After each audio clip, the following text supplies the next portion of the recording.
I wiped down the last table at Joe's cafe, glancing at the clock that ticked steadily towards my freedom for the night. The diner's neon sign buzzed in the evening calm, a beacon for the occasional late-night wanderer looking for a cup of joe or a piece of pie. My apron, splattered with today's special, felt heavier with each passing minute. My shift was finally ending, and the real work, the kind that fueled my dreams, was about to begin. "Mama, I'm heading out to the Rusty Nail.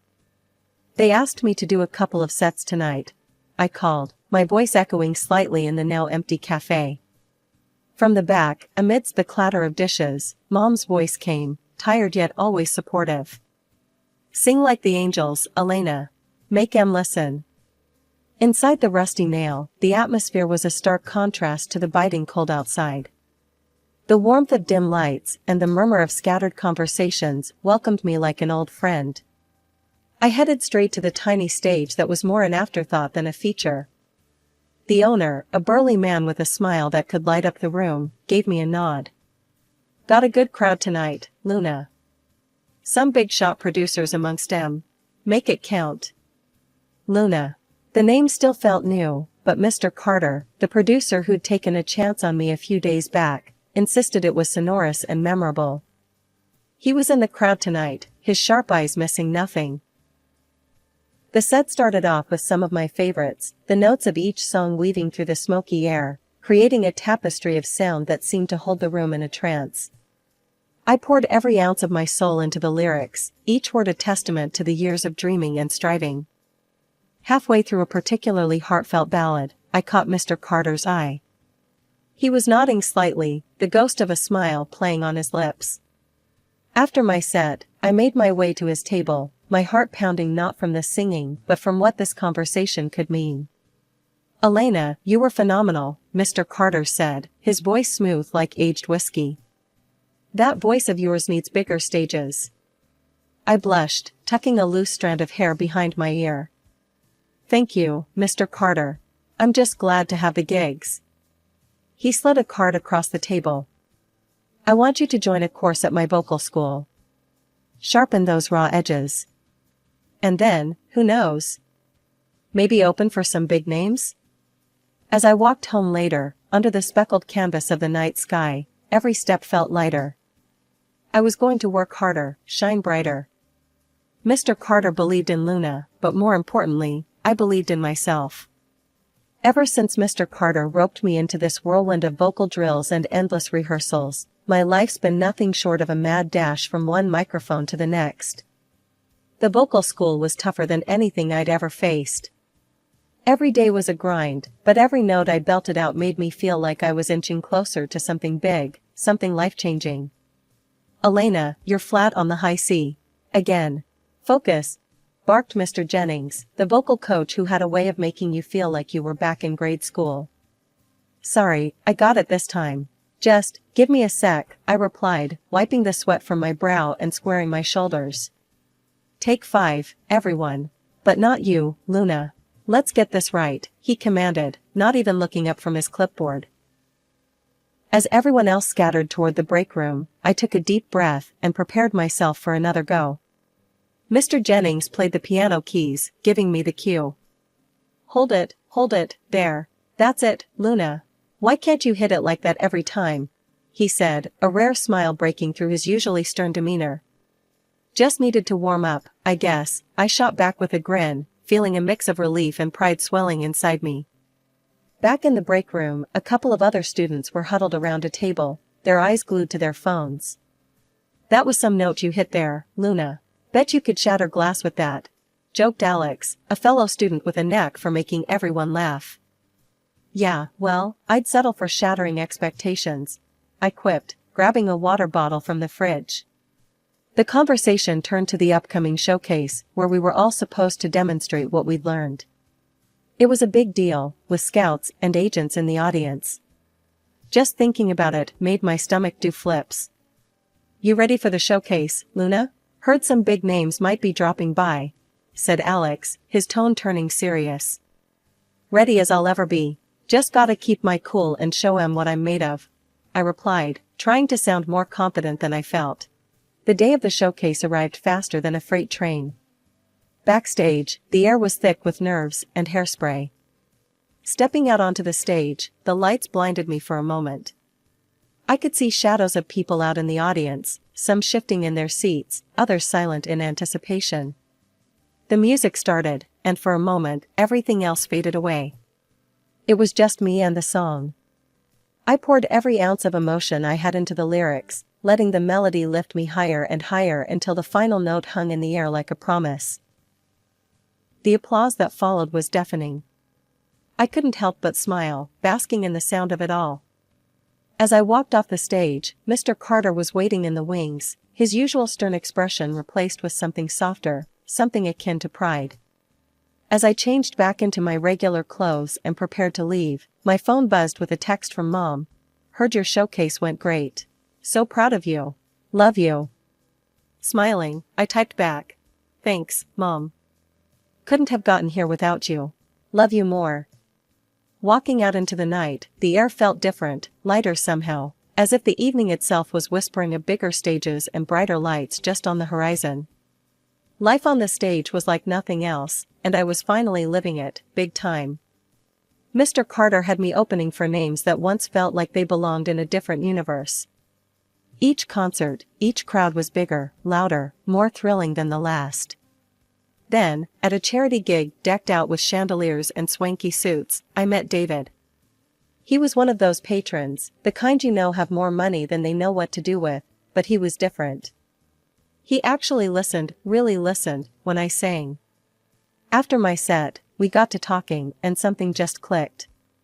"Hey, you really stole the show tonight," he said, his smile easy, his eyes kind. "Thanks, I guess I just tried to give it my all," I replied, trying to sound more casual than I felt. We started seeing each other, and it wasn't long before it turned into something real, something deep. On our 1-year anniversary, he took me to this little secluded spot overlooking the city, got down on one knee, and popped the question. My heart nearly burst out of my chest. "Yes. Of course, yes." I blurted out, before he even finished asking. It was like a fairy tale, at least until the day he decided it was time I met his parents. The nerves I felt performing in front of thousands didn't come close to the anxiety of meeting David's mother. The way she looked me up and down when David introduced me, it was clear she had already formed her opinion before even a hello. "So, Elena, David tells me you're a singer. At restaurants, is it?" Her voice dripped with something colder than disdain. "Yes, Mrs. Westwood. I perform at various venues," I responded, trying to keep my voice steady. David squeezed my hand under the table, a silent plea for me to stay cool. "Well, I suppose we all do what we can with what we're given," she sighed, as if the weight of the world was on her shoulders just thinking about my upbringing. David's father, Mr. Westwood, was a stark contrast. He arrived a few days later from a business trip, and right away, he was warm and engaging. "Elena has quite the voice, Dad. She's opened for some pretty big names." David beamed, proud as could be. "That's fantastic. Music's a tough field. Takes a lot of grit," Mr. Westwood replied, his nod filled with a respect that felt like a balm to the burn Mrs. Westwood had left. But the relief was short-lived. Mrs. Westwood's comments grew sharper, more frequent. "One must wonder how a young lady gets so far in such an industry. Surely not by keeping her virtue intact," she once remarked during a dinner, her words slicing through the air like a knife. I felt my face go hot, my hands clench into fists under the table. "Mr. Carter has been nothing but a mentor to me, Mrs. Westwood." "Oh, come now, dear. We all know how these things work. A girl without a father figure is often looking for one, isn't she?" She chuckled, as if it was just a bit of harmless fun. Her refusal to see me as worthy gnawed at me, her words echoing in my head long after they were spoken. But David stood by me, his love unwavering. "Don't listen to her, Elena. You're amazing, and that's all that matters." I wanted to believe him. I needed to believe him. But as we started planning our wedding, Mrs. Westwood's shadow loomed large, making me wonder if I'd ever really be part of their family. The morning of my wedding, I woke up with a belly full of butterflies and a heart overflowing with love. David and I had poured our souls into every detail of the wedding. It was the day we had both been dreaming of. The venue was draped in delicate whites and soft pinks, every petal and candle placed with care. It was perfect, just like I'd always imagined. As I slipped into my dress, a stunning number that made me feel like a star in one of those fancy romance flicks, I couldn't help but catch my mom's teary-eyed smile in the mirror. The ceremony started with a swell of music, and as I walked down the aisle, all eyes on me, I saw David at the altar, looking like he'd won the lottery. My nerves settled, replaced by a fierce joy. This was it. This was our moment. As we stood before the priest, hand in hand, the traditional question came: if anyone has any reason why these two should not be married, speak now or forever hold your peace. The silence that followed was expected. What wasn't expected was the sharp click of a heel and a voice that cut through the quiet like a knife. I have something to say. It was Mrs. Westwood, standing up in her finery, her face set in a mask of disapproval. Murmurs swirled through the gathered crowd as she started her tirade. This girl, Elena, is nothing but an uneducated dropout who grew up without a father. Her mother conceived her with the first man she met. Do we even know his name? The room went dead quiet, every word from her lips a slap to my face. I felt David's grip tighten around my hands, his jaw clenched. She barely scraped through school, and sings at night in eateries, in front of all sorts of men.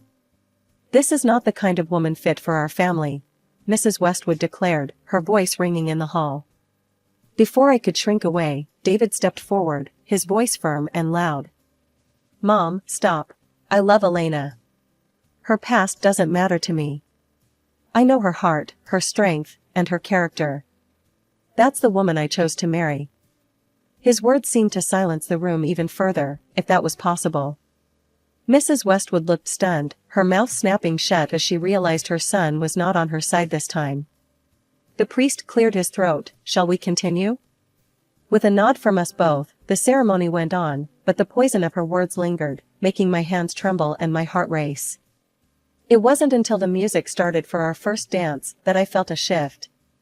David pulled me close, his hand warm on my back. Forget everyone else. It's just you and me now, he murmured as we swayed to the music. The first dance with David was like a dream. As we glided across the floor, his promises still echoing in my heart, I almost believed that the worst was over.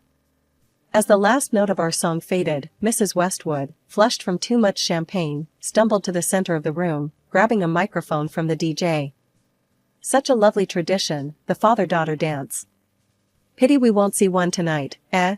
She slurred, her voice dripping with mockery. A hush fell over the room. I felt every eye on me, the weight of their stares, like a blanket of ice. David's grip tightened on my hand, his whisper urgent. Ignore her, Elena. Please. Before I could even muster a response, the side door creaked open, and a man, disheveled and dirty, staggered into the spotlight. My heart sank as Mrs. Westwood's cruel laughter cut through the stunned silence. Look here, perhaps this is Elena's father ready for their dance, she jeered. The room erupted in confused murmurs, some gasps, others hushed whispers. I felt my cheeks burn, my eyes stinging with unshed tears. I covered my face, unable to bear the spectacle. Suddenly, the sharp clack of heels announced my mother's arrival on the stage. Her voice, usually so gentle, was steel as she confronted Mrs. Westwood. This isn't a joke, Diane. You've gone too far. Apologize to my daughter, now. Mom demanded, her presence commanding silence. Mrs. Westwood, swaying slightly, just scoffed, her sneer evident even through her slurred words. Oh, come off it, it's just a bit of fun. Lighten up. That's when Mr. Westwood, who had been silent until now, stepped forward, his face dark with anger. Diane, enough. What are you thinking? He turned to the audience, his voice carrying a mix of embarrassment and authority. This man is an actor, hired by my wife as a distasteful joke. I apologize to everyone here, especially to Elena and her family. He then turned sharply to his wife. You need to leave, now. With a huff, Mrs. Westwood tossed the microphone down and stormed out, her exit as dramatic as her antics. As the door slammed behind her, the tension seemed to deflate slightly, and Mom came over to me, pulling me into a tight embrace. "It's okay, baby. Let's not let her ruin your day," she whispered, smoothing back my hair as I fought to regain my composure. "You all right to keep going?" David asked, his eyes searching mine for any sign of retreat. I nodded, wiping my eyes. "Yeah, let's finish this. For us." The rest of the evening passed in a blur of dances, toasts, and laughter, so much so that by the end of the night, I had almost forgotten the cruel stunt Mrs. Westwood had pulled. Almost, but not quite. Every now and then, the memory would resurface, a sharp stab reminding me that despite the beautiful vows and the joyous celebration, a shadow lingered over our new beginning. Ever since the wedding, Mrs. Westwood had been quieter, but a tiger doesn't change its stripes overnight. When she called me about a charity event she was organizing, her voice had that same old chill. "Elena, you should come to the charity concert next weekend. There will be some truly talented singers there. It might be educational for you," she said, her words dripping with that familiar condescension. I bit my tongue to keep from snapping back. "Sounds lovely, Diane. Who's performing?" She hesitated, a scoff hidden just beneath her breath. "Oh, various artists. I can't quite remember all their names." Typical Diane, setting the stage to belittle me. But I played along. "Well, I'd love to attend. Thanks for the invitation." That very night, Mr. Carter, my producer, called with some interesting news. "Luna, you're set to perform at a charity event next Saturday. It's a big gig, lots of high rollers." I paused, a slow grin spreading across my face as I connected the dots. This wouldn't happen to be the Westwood charity concert, would it? "That's the one. How'd you guess?" Mr. Carter chuckled on the other end. "Just a lucky guess," I replied, my mind already ticking. "Carter, let's keep it under wraps that Luna is actually Elena Westwood, okay? I want it to be a surprise." He laughed, clearly amused by the idea. "You got it, Luna. They'll only see your stage name." The night of the concert, the venue was buzzing with the city's elite, all finely dressed and ready to be entertained. Mrs. Westwood was fluttering around like a peacock, greeting donors and flashing her insincere smiles. As I arrived, hidden behind the stage, I could hear her addressing the crowd. "Thank you all for coming tonight. Your generosity supports a great cause. And now, please welcome the sensational Luna." The crowd clapped politely, some craning their necks to see the rising star Mrs. Westwood had boasted about. I took a deep breath and stepped into the spotlight. The hush that fell was delicious. As the first few notes of the song filled the air, I began to sing, pouring every ounce of my passion into the words. From the corner of my eye, I saw Mrs. Westwood's rigid posture falter. She fumbled with her phone, probably texting Mr. Carter in a panic. When the song ended, the applause was thunderous. I took my bow, my heart soaring as the applause washed over me. It wasn't just a performance, it was a victory. Stepping off stage, I caught snippets of conversations, praises mingled with surprise. "Wasn't that Elena Westwood? Diane's daughter-in-law?" "Yes, the very one. Who would have thought?" Mrs. Westwood cornered me backstage, her face a mask of fury barely contained.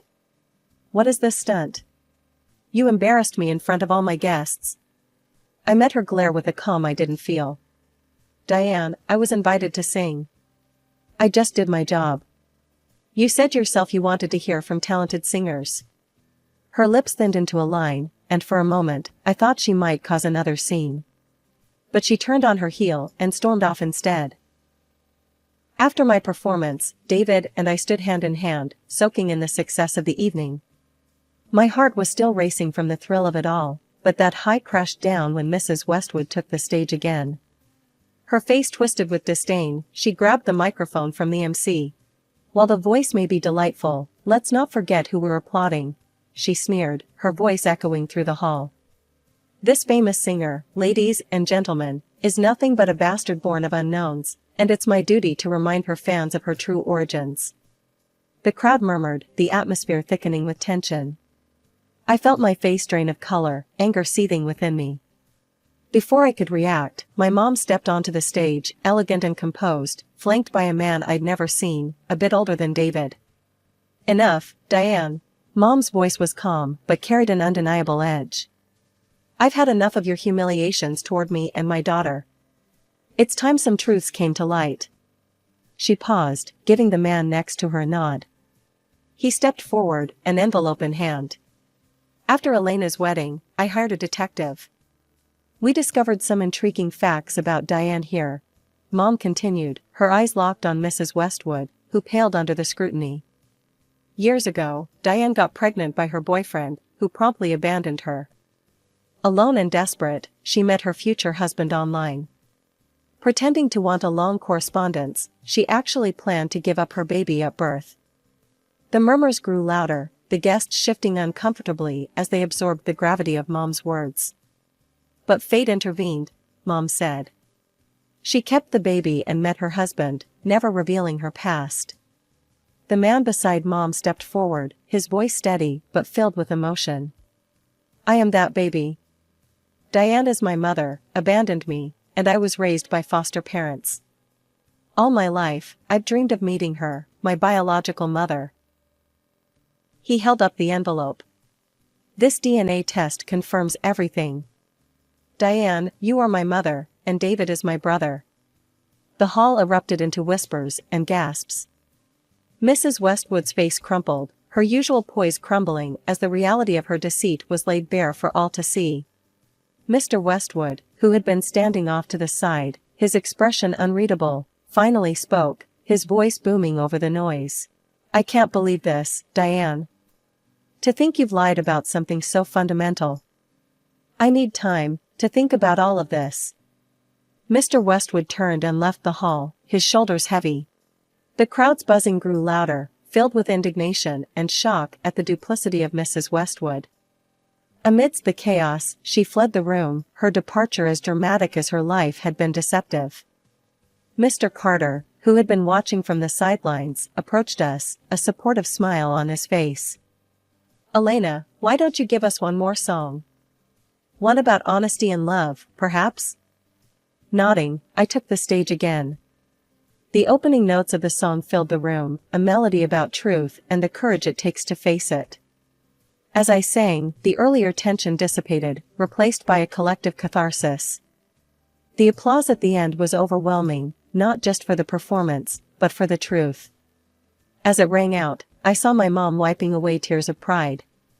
After the fiasco that blew up at the charity event, things changed drastically for everyone involved. Mrs. Westwood, once the queen bee of her social circles, found herself isolated after the divorce. Mr. Westwood couldn't see past the deception, and he ended their marriage, leaving her with nothing but a modest allowance.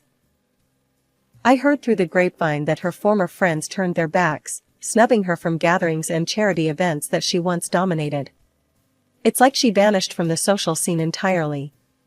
Meanwhile, my career took off in ways I never imagined. The scandal put the spotlight on me, and not just as a singer. People were touched by the story, by the struggle and the strength it took to face down such public betrayal. Mr. Carter called me about starting my first album. Luna, it's time to channel all this into your music. Are you ready to start on your album? He said over the phone, his voice brimming with excitement. You bet I am, Carter. Let's show them what I'm made of, I replied, feeling the fire of anticipation lighting up inside me. In the middle of all this, David and his newfound brother, Michael, grew close. It was a silver lining in a very dark cloud. They met up often, finding comfort and understanding in their shared, if complicated, family dynamics. One day, I sat down with my mom, the woman who stood by me through every high and every low. We were in her cozy kitchen, the smell of fresh coffee in the air. Mom, I don't know how to ever thank you enough. You've been my rock, I started, my voice thick with emotion. Honey, you don't need to thank me. I did what any mother would do. Plus, seeing you handle everything with such grace, that's all the thanks I need, she said, her eyes misty as she sipped her coffee. As I got deeper into the process of creating my album, each song felt like a piece of my journey, a melody of my trials and triumphs. David was my constant supporter, and having Michael around brought a new dimension to our lives. It was strange how life worked out, but I was grateful for where we all ended up.